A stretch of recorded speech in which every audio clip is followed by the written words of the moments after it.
आज हम शुरू करेंगे मुस्लिम लॉ में कि जो हमारा टॉपिक है मुस्लिम लॉ, तो मुस्लिम लॉ में, मुस्लिम विधि में आज का जो हमारा विषय है, जिसके विषय में हम चर्चा करेंगे कि जो पवित्र कुरान है, कुरान जो है वो एक विवाह के पक्ष में है या बहु विवाह के पक्ष में। आज इस विषय पर चर्चा की जाएगी।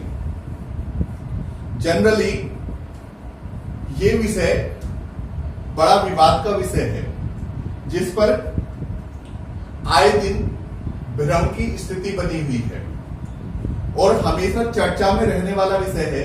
तो आज हम मुस्लिम विधि के प्रावधानों के अनुसार ये देखने की कोशिश करेंगे, ये जानने का प्रयास करेंगे कि जो पवित्र कुरान है, क्योंकि जैसा कि हम जानते हैं कि मुस्लिम विधि का सबसे ज्यादा प्रमाणिक स्रोत अगर जो कुछ है तो वो कुरान है।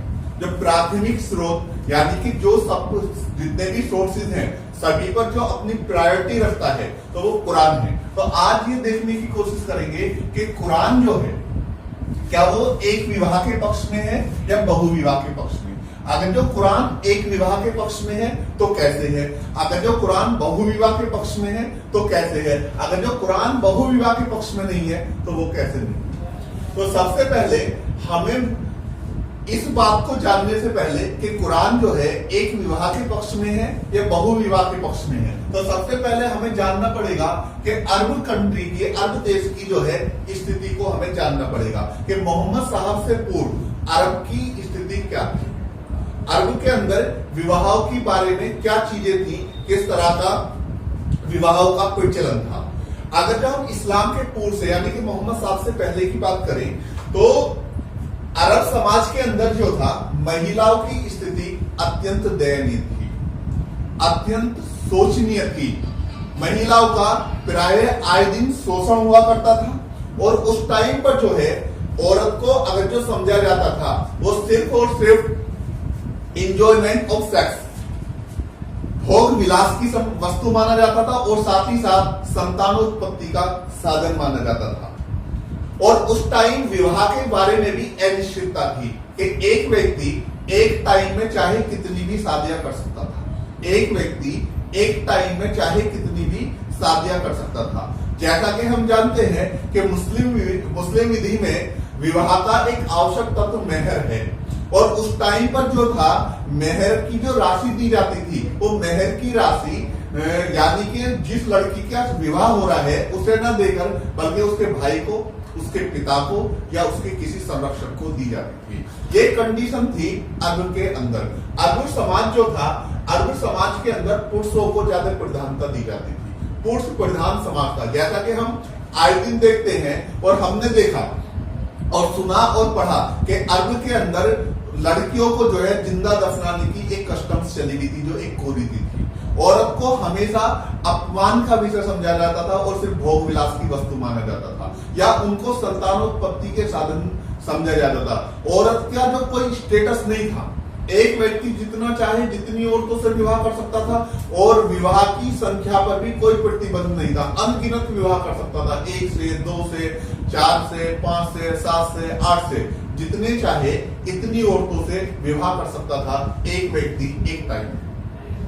इसके अलावा औरत की जो सामाजिक परिस्थिति थी, सोशल स्टेटस जो था वो भी बहुत ज्यादा निम्न दर्जे का था।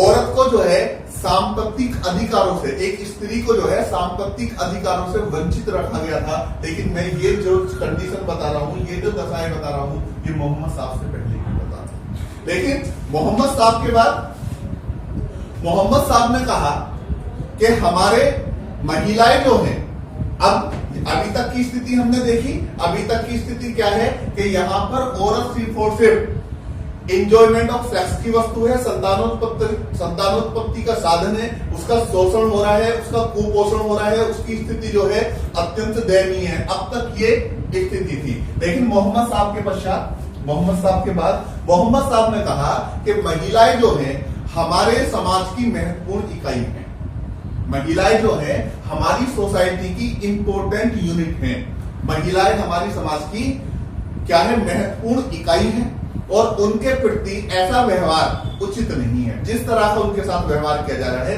ये व्यवहार जो है उचित नहीं है। और उन्होंने फिर आगे क्या कहा, आगे उन्होंने कहा कि कोई मुस्लिम व्यक्ति यदि किसी महिला को अपने जीवन में रखना चाहता है, यदि कोई मुस्लिम व्यक्ति किसी महिला को अपने जीवन में रखना चाहता है तो पहले उससे निकाह कर ले, पहले उससे निकाह कर ले।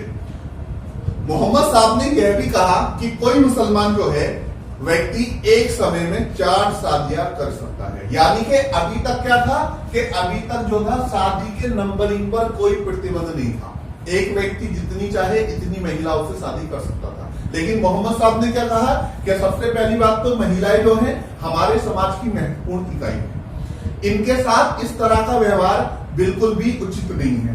अगर जो कोई मुस्लिम व्यक्ति किसी महिला के साथ रहना चाहता है तो पहले वह उससे विवाह कर ले। और विवाह का बता दिया कि एक मुस्लिम पुरुष एक टाइम में 4 महिलाओं से शादी कर सकता है। इसी के साथ साथ ये हमने देखा उस टाइम जो था मोहम्मद साहब ने जो 4 विवाह की जो अनुमति दी गई वह उस समय की आवश्यकता थी, ना कि विलासिता। याद रखना उस टाइम पर जो मोहम्मद साहब ने यह कहा कि एक मुस्लिम पुरुष जो है एक टाइम में 4 महिलाओं से शादी कर सकता है, वो उस टाइम की आवश्यकता थी, उस टाइम की जरूरत थी, ना कि कोई विलासिता। विलासिता का मतलब ना कि इंजॉयमेंट ऑफ सेक्स। इसका कारण यह है कि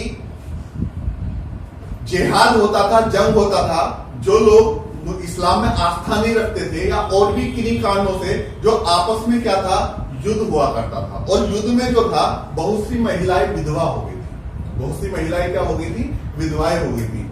और बहुत सी लड़कियां बेसहारा हो गई, उन्हें पोषित करने के लिए कोई तैयार नहीं था। जैसा कि मैंने पहले ही बता दिया कि अरब समाज जो था, अरब समाज जो है वो किसे पुत्र यानी कि पुरुष प्रधान समाज था, पुरुषों को महत्ता दी जाती थी, महिलाओं की स्थिति अत्यंत दयनीय थी। और ऐसी कंडीशन में अगर जब महिलाएं विधवा हो गई या कोई लड़की यतीम हो गई यानी कि अनाथ हो गई तो उन्हें कोई भी उनका पोषण करने के लिए तैयार नहीं होता था।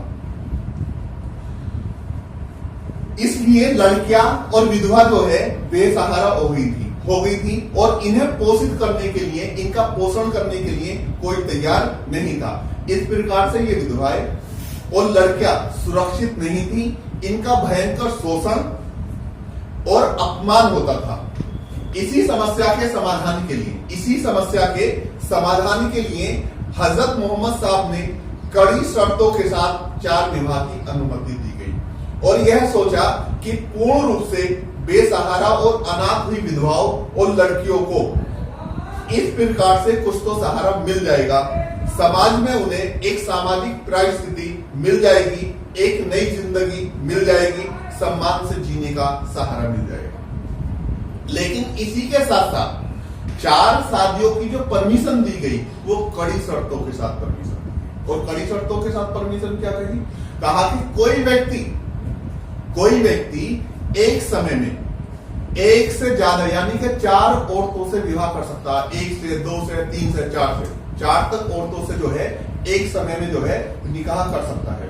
लेकिन यदि उसे डर है कि वो उन चारों में बराबरी नहीं कर पाएगा या उसे बिल्कुल भी संदेह है कि अगर जो मैंने 4 शादी कर ली और 4 शादियों से जो है बराबरी नहीं कर पाए तो फिर क्या होगा कि जहां आप 1 नहीं 2 नहीं 3 नहीं 4 औरतों से निकाह करो, लेकिन करो तब जब उनमें आप बराबरी कर सको। और आपको अगर जो जरा सा भी शक है, जरा सा भी संदेह है तो आप एक औरत से ही विवाह करो, एक औरत से ही निकाह करो। वहीं जब हम बात करें मानवीय त्रुटि, ये एक मानव की त्रुटि है, मानवीय गलती है, मानवीय भूल है कि कोई भी व्यक्ति एक समय में 4 औरतों के साथ एक जैसा बर्ताव नहीं कर सकता। चारों महिलाओं का अगर किसी पुरुष ने 4 औरतों से निकाह कर लिया तो ये मानवीय त्रुटि है कि वो उन चारों के बीच में जो है बराबरी नहीं कर सकता।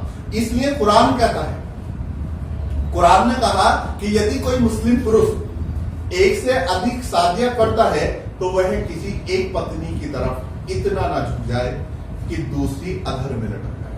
कि एक पुरुष यदि कोई मुस्लिम पुरुष एक से अधिक शादियां करता है तो वह किसी एक पत्नी की तरफ इतना ना झुक जाए कि दूसरी अधर में लटक जाए।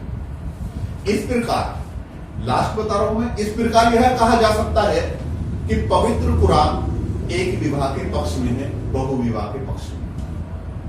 पवित्र कुरान जो है एक विवाह के पक्ष में है, क्योंकि कुरान ने परमिशन दी आप एक नहीं, दो नहीं, तीन नहीं, चार औरतों से शादी करो, लेकिन कड़ी शर्तों के साथ।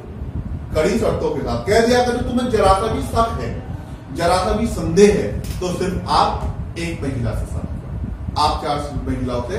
तो यहां से हम कह सकते हैं निष्कर्ष रूप में कि पवित्र कुरान जो है वो एक विवाह के पक्ष में है, ना कि बहुविवाह के पक्ष में। अब हम डेली, आज मैं थोड़ा इंट्रोडक्शन बता रहा हूं, लेकिन मुस्लिम लॉ पर रेगुलर सीरीज में लेक्चर आना शुरू हो जाएगा। सही है, मेरी वीडियो को ज्यादा से ज्यादा शेयर करें और चैनल को सब्सक्राइब करें।